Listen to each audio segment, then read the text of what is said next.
हाय दोस्तों, आपका स्वागत है अनिल शर्मा स्टडी में। तो आज हम लोग इस वीडियो में स्क्वायर ज्ञात करेंगे। अगर आपसे कोई व्यक्ति पूछ दे क्या 3 का स्क्वायर कितना होगा, तो आप बता सकते हैं कि अगर कोई संख्या बोलेगा कि 3 का स्क्वायर कितना होगा, तो उसी संख्या को उसी से गुना करना है। जैसे 3 का स्क्वायर बोला तो 3 का स्क्वायर बराबर 3 को हम लोग 3 से गुना करेंगे तो उसका स्क्वायर निकल जाएगा।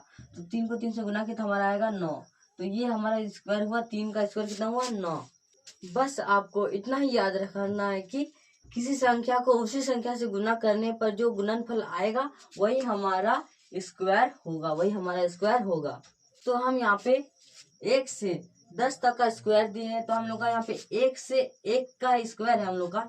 तो हम लोग 1 का स्क्वायर निकालने वाला बताए थे। यहाँ पे किसी संख्या को उसी संख्या से गुना करने पर हमारा स्क्वायर आएगा। तो हम लोग 1 का स्क्वायर हुआ, 1 को 1 से गुना करेंगे तो हमारा 1 आएगा। तो मतलब 1 का स्क्वायर 1 होगा। उसी तरह हमारा 2 का स्क्वायर है, 2 को 2 से गुना किया तो हमारा जितना भी गुणनफल आएगा वही हमारा स्क्वायर होगा। तो हमारे यहाँ पे 2 को 2 से गुना किया तो हमारा 4 आया, तो ये हमारा गुणनफल हुआ। तो ये हमारा स्क्वायर हुआ 2 का। अब 3 का स्क्वायर हुआ हमारा 3 गुने 3, तो हमारे यहाँ पे 9 हुआ। हम यहाँ पे बताए थे 3 गुना 3। फिर 4 को 4 से गुना करेंगे तो हमारा 16 आएगा। 4 का स्क्वायर, 5 का स्क्वायर 25, 6 का स्क्वायर 36, 7 का स्क्वायर 49, 8 का स्क्वायर 64 और 9 का स्क्वायर 81 और 10 का स्क्वायर 100 को हम लोग 10 का स्क्वायर 10 को 10 से गुना करेंगे तो हमारा स्क्वायर आएगा 100।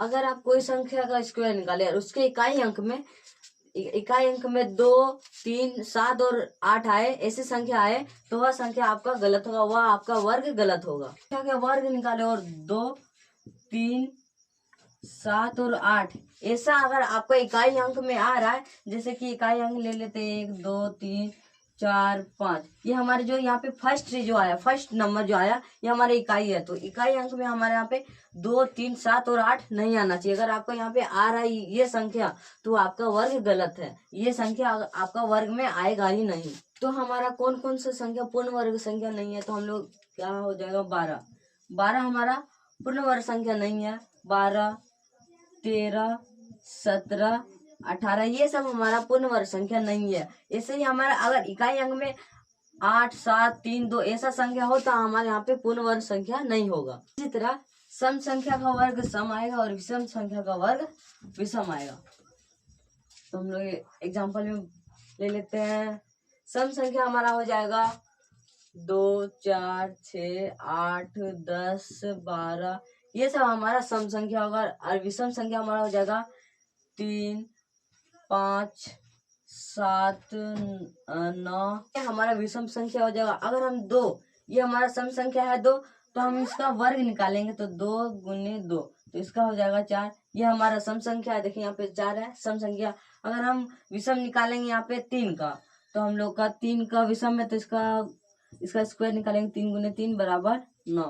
तो ये हमारा विषम संख्या है। यहाँ पे देखिए 3 को 3 से अगर गुना करेंगे, कोई विषम संख्या को विषम संख्या से गुना करेंगे तो हमारा विषम संख्या आएगा, और सम संख्या को सम संख्या से गुना करेंगे तो हमारा यहाँ पे सम संख्या आएगा। तो किसी संख्या का वर्ग निकालना है तो आप उसी संख्या को फिर से गुना करेंगे। जैसे आपको 2 का वर्ग निकालना तो 2 से ही गुना करेंगे। आपको बस इतना ही याद कर रखना है कि किसी संख्या का वर्ग निकालना तो उसी संख्या को उसी संख्या से गुना करना है, तो हमारा वर्ग आएगा। और सम संख्या का वर्ग सम संख्या ही आएगा, विषम संख्या का वर्ग विषम संख्या ही आएगा। अगर आपको वीडियो अच्छा लगे तो लाइक करें और ज्यादा से ज्यादा इस वीडियो को शेयर करें।